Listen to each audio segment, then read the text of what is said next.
नमस्कार दोस्तों, कैसे हो आप सब? आज सानवी क्लासेस में आप लोग का बहुत बहुत स्वागत है। मैं विभा एक बार पुनः आप लोग के सामने उपस्थित हूँ। आज मैं क्लास 10th की सोशल साइंस का सिलेबस पूरा डिटेल में विस्तार से वर्णन करूँगी। कोशिश करूँगी कि मैं अब गैप अधिक मत न करूँ आप लोग के लिए। चलिए मैं आप लोग को बता देती हूँ सामाजिक विषय एक में है ऐतिहासिक और सांस्कृतिक विरासत।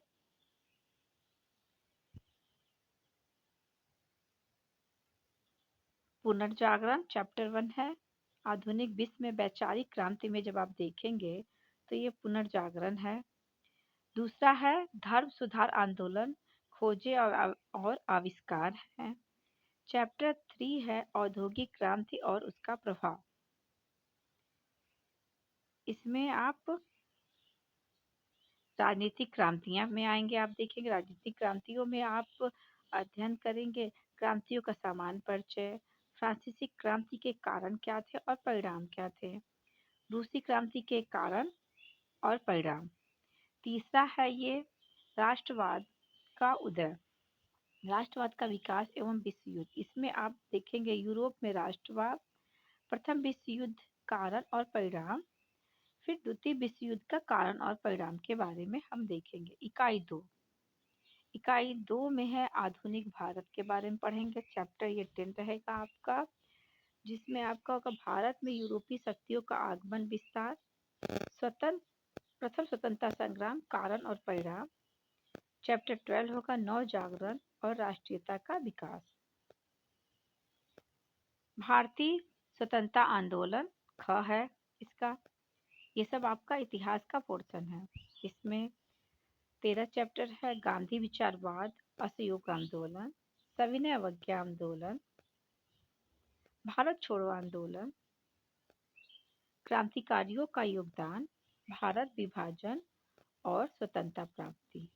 इसके बाद आपका मानचित्र का कार्य आएगा। मानचित्र के कार्य में आपसे पूछ लेगा कि चंपारण कहाँ पर है। गांधी जी के 3 सत्याग्रह जो हुए थे उनका लोकेशन आप मानचित्र में दिखाइए, तो आप लोग इसका भी अध्ययन करिएगा।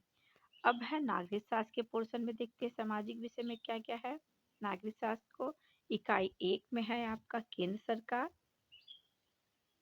दूसरा है केंद्रीय मंत्रिपरिषद का गठन एवं कार्य। तीसरा है राज्य सरकार। ख में हम देखेंगे सर्वोच्च न्यायालय, उच्च न्यायालय, जनपदीय न्यायालय एवं लोक अदालत, न्यायिक सक्रियता। भाग 2 में है भारतीय विदेश नीति, भारत के पड़ोसी देशों से संबंध और दक्षेश। नवा चैप्टर है संयुक्त राष्ट्र संघ और विश्व शांति। देश के बाह्य एवं आंतरिक सुरक्षा में है देश की सीमाएं एवं सुरक्षा व्यवस्था, देश की आंतरिक सुरक्षा व्यवस्था, भारत का भौतिक वर्णन, भारत का भौतिक इकाई, जलवायु, आपदाएं, ये सब भूगोल के पोर्शन में है आपके। इसके अलावा इसी में आप देखेंगे भूमि संसाधन, जल संसाधन, वन एवं जीव संसाधन, ऊर्जा संसाधन, खनिज संसाधन। मानवीय संसाधन में देखिएगा मानव संसाधन जिसमें जनसंख्या, मानवीय संसाधन व्यवसाय, मानवीय संसाधन विनिर्माण उद्योग, मानवीय संसाधन सेवाएं एवं परिवहन दूरसंचार। चैप्टर 13 में विकसित एवं विकासशील देश एवं उनकी विशेषताएं।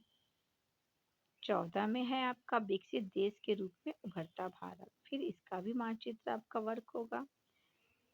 भाग 4 आपका आर्थिक विकास से संबंधित है, अर्थव्यवस्था, जिसमें उत्पादन एवं उपभोक्ता से संबंध, उत्पादन और उसके साधनों का में वितरण, आर्थिक विकास हेतु राजस्व की आवश्यकता। ख में है भारतीय अर्थव्यवस्था में कृषि का योगदान, भारतीय अर्थव्यवस्था में कृषि का स्थान क्या है।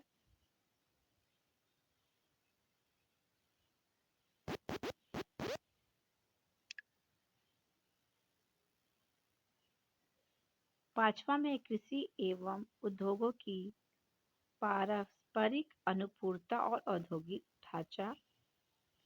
इकाई 2 में हम देखेंगे आर्थिक नियोजन, आर्थिक विकास में राज्य की क्या भूमिका है।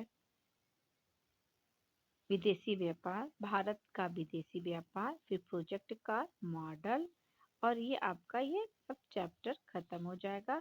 अगर आपको इसकी पीडीएफ चाहिए तो आप कमेंट बॉक्स में मेरे को मैसेज कर सकते हैं, मैं आपको इसको प्रोवाइड करा दूंगी। वीडियो अच्छी लगे तो आप इसे शेयर जरूर करिएगा। धन्यवाद।